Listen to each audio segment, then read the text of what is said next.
Amém. Quero ler o texto que está no Evangelho de João, capítulo 10, texto previsto para esse domingo, quarto domingo pós-Páscoa, que João nos revela uma característica, uma identidade de Jesus. João 10, 11 a 18. Eu leio. Eu sou o bom pastor. O bom pastor dá a vida pelas ovelhas. O empregado trabalha somente por dinheiro. Ele não é pastor. E as ovelhas não são dele. Por isso, quando vê um lobo chegando, ele abandona as ovelhas e foge. Então o lobo ataca e espalha as ovelhas. O empregado foge porque trabalha somente por dinheiro e não se importa com as ovelhas. Eu sou o bom pastor. Assim como o Pai me conhece e eu conheço o Pai, assim também conheço as minhas ovelhas e elas me conhecem. E estou pronto para morrer por elas. Tenho outras ovelhas que não estão nesse curral. Eu preciso trazer essas também, e elas ouvirão a minha voz. Então elas se tornarão um só rebanho com um só pastor. O Pai me ama porque eu dou a minha vida para recebê-la outra vez. Ninguém tira a minha vida de mim, mas eu a dou por minha própria vontade. Tenho o direito de dá-la e de tornar a recebê-la, pois foi por isso que o meu Pai me mandou fazer. Essas palavras de Jesus, escritas, narradas pelo Evangelho de João, nos traz de novo a memória da figura do bom pastor. Essa é uma figura muito conhecida. Talvez não tanto o pastor em si, no seu trabalho agropastoril, não aquele pastor dos tempos de Jesus, que cuidava literalmente das ovelhas. Dessa imagem, talvez poucos, ou quase poucos aqui conhecem, porque estamos numa realidade urbana. Vivemos numa cidade onde não vemos pastores cuidando de animais, de ovelhas, como Jesus está aqui mencionando. Mas nós temos na nossa memória afetiva, nós temos na nossa lembrança, não só ouvir esse texto, mas temos imagens desse Jesus, o bom pastor. A arte sacra, a arte cristã, de várias formas, representou essa imagem de Jesus cuidando da ovelha, não é verdade? Trazendo a ovelha aqui sobre os seus ombros, como aquele pastor que resgata a ovelha que está perdida, ou então aquele pastor que carrega a ovelha em suas mãos. Isso está na sua memória, isso está na minha memória, está no nosso consciente. Até mesmo nós temos um quadro aqui, ó. Se você observar esse quadro aqui, ele é estilizado, mostra Jesus carregando a ovelha. Há 2 anos atrás eu trouxe os confirmandos aqui no templo e eu estava falando sobre o culto e aí um dos confirmandos olhou e perguntou: pastor, é um cachorro? Falei, não, é uma ovelha. Ele achou que era um cachorrinho que estava sendo segurado. Por quê? Porque um adolescente não conhece a ovelha.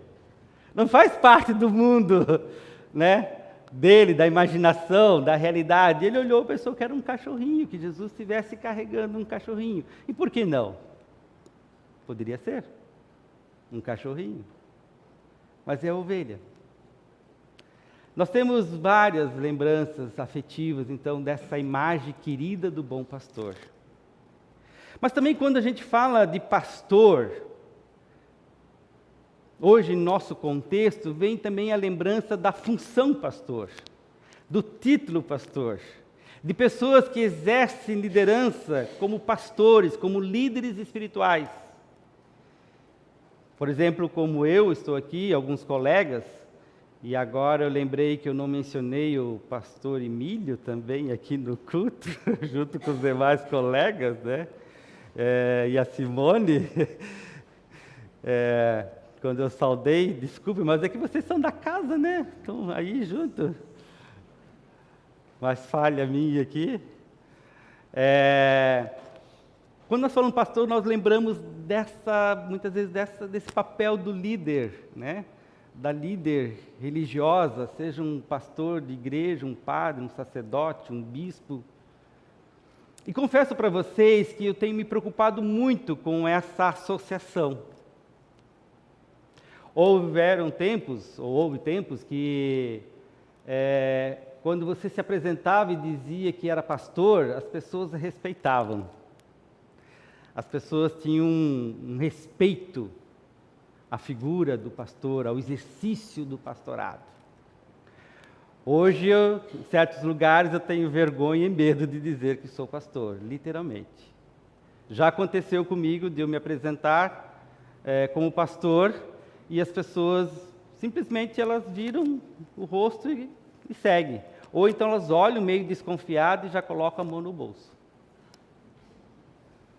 Ou elas já ficam pensando, o que esse cara quer? Porque hoje em dia, infelizmente, muitos que se auto-intitulam pastores, eles não têm essa característica do bom pastor.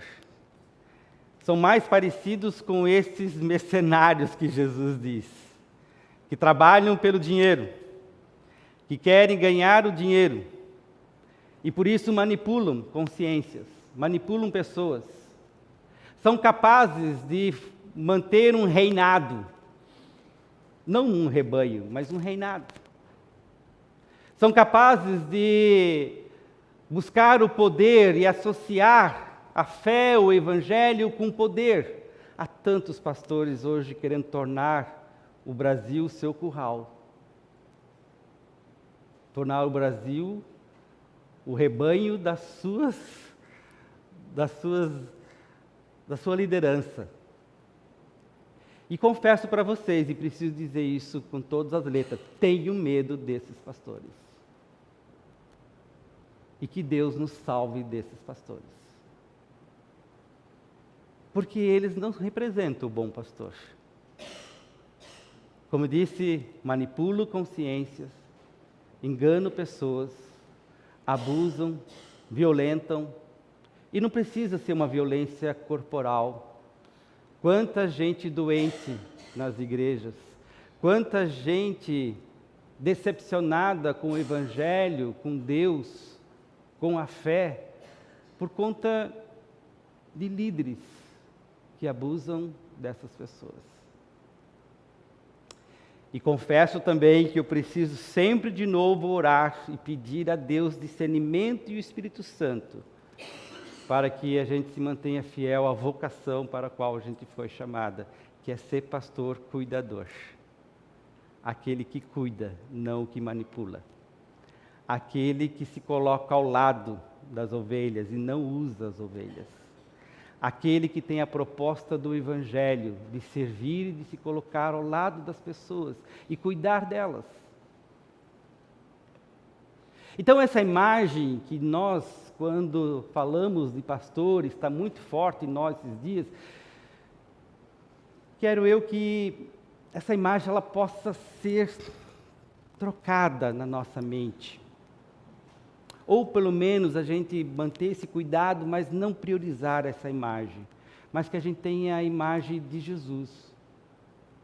A imagem daquele que cuida. E aqui tem uma dimensão que eu quero falar de pastoreio, de pastor, que é cuidado. Pastoreio significa cuidado. E cuidado, meus queridos, não é um exercício apenas para quem tem o título ou a vocação ou a função de pastor. O pastoreio é algo para ser exercitado por todos nós. O pastoreio é o cuidado, é a arte de cuidar, é a arte de zelar, é a arte de se colocar no lugar do outro, é a arte de você, de uma forma descentralizada, de você sair de si e ir em relação ao outro e cuidar do outro. O cuidado também não se restringe apenas ao outro, mas também é um cuidado a si. Um cuidado de si próprio. Cuidado, pastoreio. Eu creio que Jesus também nesta palavra quer nos ensinar isso, sobre esse cuidado, porque ele não só se coloca como um referencial do bom pastor, aquele que dá a vida pelas suas ovelhas, aquele que não foge e não as abandona e está ali próximo das ovelhas, cuidando delas em qualquer situação, é o mesmo que nos ensina e nos diz: sejam meus seguidores e cuide uns dos outros. Cuide um dos outros. Cuidado. Cuidado no sentido de zelo, no sentido de afetuoso, não no sentido de alerta. O cuidado que é um jeito de viver, um jeito de ser. Aliás, Martin Heidegger vai dizer que o cuidado é a nossa constituição ontológica. Ou seja, eu não tenho cuidado, eu sou cuidado. É a nossa identidade. E isso me lembra também de Gênesis, porque quando Gênesis nos fala da criação e nos relata sobre como Deus criou todas as coisas, e o autor vai colocando isso de uma maneira tão bonita e poética, qual foi a primeira tarefa que Deus deu ao ser humano? Cuidem da criação, cuidem daquilo que eu criei. Ou seja, nosso primeiro chamado, nossa primeira vocação, meus queridos, foi para ser cuidadores, é para fazer pastoreio, é para cuidar um do outro, cuidar das pessoas, cuidar da natureza, cuidar de si mesmo, cuidar da vida. Cuidar.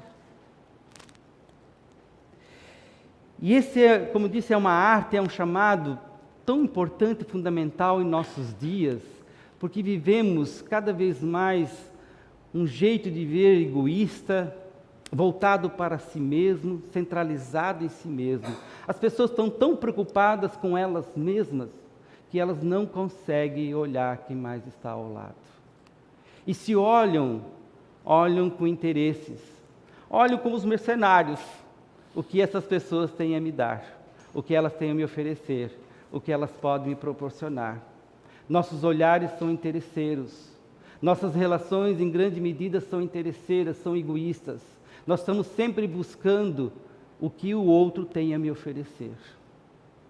Mas quando nós entendemos o Evangelho e o bom pastor, ele vai nos dizer que a nossa relação precisa ser de cuidado um com o outro. Esse se lançar e ir ao encontro do outro. E há tantas formas da gente cuidar, não é verdade?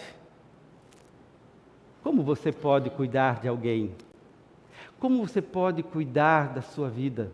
Como você pode cuidar desse mundo que você vive, dessa cidade, desse país, desse planeta? Se somos cuidadores, talvez a pergunta que eu preciso me fazer e você precisa fazer é como eu tenho sido esse cuidador, como eu tenho pastoreado, como eu tenho cuidado. E como mencionei, muitas formas podem ser feitas. Você em casa, por exemplo, você pode lavar uma louça e não ser um serviço doméstico, mas ser um cuidado. Você como professor, você pode lecionar, ensinar, não apenas como profissional, mas como aquele que cuida dos seus alunos e que dá a eles o melhor do seu conhecimento. Essa semana nós tivemos aqui uma palestra sobre como lidar com as finanças. O Rodrigo esteve conosco e ele falou sobre várias facetas de como nós podemos lidar com o dinheiro. E aí a gente falou sobre dívidas. E há muita gente em dívidas. E eu fiquei depois pensando como a gente lida, com cuidado a gente lida com essas pessoas que estão endividadas. Qual é o olhar que a gente tem para com essas pessoas? Às vezes elas vão ao banco para pedir ajuda e o banco, de forma feroz, olha para tirar mais. Mas se aquele funcionário que trabalha lá pudesse saber o nome, a história, por que você está assim, por que você chegou nessa situação e como eu posso ajudar? Cuidado.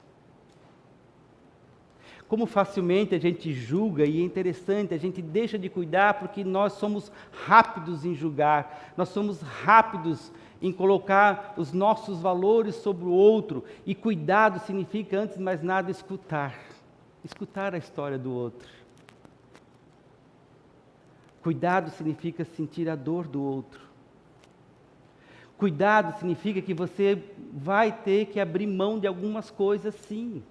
E quem não está disposto a abrir mão de algumas coisas da sua vida, do seu tempo, dos seus recursos, não sabe cuidar, não aprendeu a cuidar. Porque cuidado é uma caminhada. Cuidado é a disposição que você se coloca ao lado de alguém que precisa, de alguém que está ali, ou mesmo de alguém que nem está com problema, mas você cuida, você zela dessa pessoa. E você diz, eu estou com você. Você não está sozinho, você não está sozinha. Por isso, meus queridos, nós somos chamados a ser cuidadores, a pastorear um ao outro. E eu sonho, eu sempre desejo que a igreja, a comunidade seja esse lugar de pastoreio. Não seja o lugar onde alguns pensam, nós pagamos o pastor que ele cuide de nós. Mas seja o lugar onde a gente aprende a cuidar um do outro. Que a gente possa olhar um para o outro. Porque igreja é esse rebanho de pastoreio mútuo. Um cuida do outro. Um se coloca ao lado do outro. Eu não terceirizo o cuidado que eu preciso dar ao outro. Mas eu assumo. Por isso, cuidado é responsabilidade. Cuidado é compromisso. É dedicação. É para gente forte, gente madura. Gente que entende o valor da vida. Cuidado é para quem realmente entendeu que precisa diminuir o seu ritmo para caminhar com os mais fracos. Cuidado é aquele que entendeu que precisa ouvir mais do que falar. E as ações vão falar mais alto que as palavras. Como você tem experimentado o cuidado? Como você tem cuidado de si? Você tem cuidado de si? Da sua saúde? Você tem cuidado do seu tempo? Porque a gente também só cuida do outro quando cuida de si. A gente só consegue entender essa dimensão do cuidado quando de alguma forma ele é importante na sua vida, na nossa vida. Na minha vida, na sua vida. Então comece a cuidar de você. Pastoreie você mesmo. Veja o que você está fazendo com a sua vida. Você está trabalhando feito um louco? Você é um workaholic? Você está se dobrando a esse Deus do mercado? Ele vai te cobrar muito. Muito mesmo. Você não está cuidando da sua alimentação, da sua saúde? Lá na frente a conta veio. Cuide. Cuide dos seus relacionamentos. Cuide das tuas emoções. Cuide daquilo que você sente, pensa. Cuide. E antes de cuidar o outro também, ou antes não, talvez simultaneamente, eu diria que quem cuida precisa aprender a ser cuidado. E aqui nós entramos numa dimensão muito difícil. Tem gente que gosta de cuidar, mas não gosta de ser cuidado. É como a imagem do rebanho. A gente acha bonita, mas a gente não quer ser a ovelha. A gente não quer que alguém cuide da gente. Porque nós temos a ideia de que damos conta, somos super-homens, super-mulheres. Chorar é para os fracos. Mostrar fragilidade é para os que não conseguem vencer na vida. Os vulneráveis, não há lugar para eles, não há espaço. E a gente acredita nisso. E a gente vive essa ilusão. E a gente assume, internaliza essas inverdades que nos matam. Ou verdades que nos matam. Deixe-se cuidar. Deixe que o outro cuide de você e principalmente Deus cuide de você. Aprenda a confiar. Aprenda a soltar as rédeas. Aprenda a descansar. Aprenda a deixar que o outro demonstre a você carinho, atenção. Aprenda que o outro deixe você ficar sentado e ele vai lavar a louça. Tem gente que nem deixa isso. Deixe. Tá certo, alguns são folgados, eu sei. Vão querer que sempre o outro lave a louça. Mas deixe. Eu conheço pessoas que sentem culpas quando elas param. Elas sentem culpa porque elas não estão fazendo algo. Por quê? Por que sentir culpa? Por que não fazer nada? Por que ficar um momento em paz, desfrutando? Faz bem. Pare. É cuidado. Cuide do outro. Olhe para o outro. O outro tem nome, o outro tem história, o outro não é massa. Aliás, quando pessoas dizem assim, eu amo o mundo, ama nada, porque amar o mundo é fácil. Eu quero ver você amar o cara que está na rua lá, que tem história. Eu amo a humanidade. Ok, você ama sua esposa, seu esposo, seu filho, sua sogra, seu sogro, seu irmão na fé. História, tem nome. A gente precisa amar concretamente. E concluindo, tenhamos Jesus como nosso grande modelo. Não só modelo, Ele é modelo e ao mesmo tempo Ele é a nossa inspiração. Ele é aquele que está em nós e conosco, que cuida de nós, que tem cuidado de você e de mim, que tem nos carregado, que não tem medido esforços, que se doa totalmente, incondicionalmente, para que eu e você possamos ser cuidados. Que coisa linda! Deus cuida de mim, Deus cuida de você, Deus cuida de nós. E porque Ele faz isso, que a gente aprenda a ser cuidadores. Vamos nos pastorear um ao outro. Vamos ser pastores e pastoras, pastoreando o coração de cada um. Que Deus abençoe. Amém.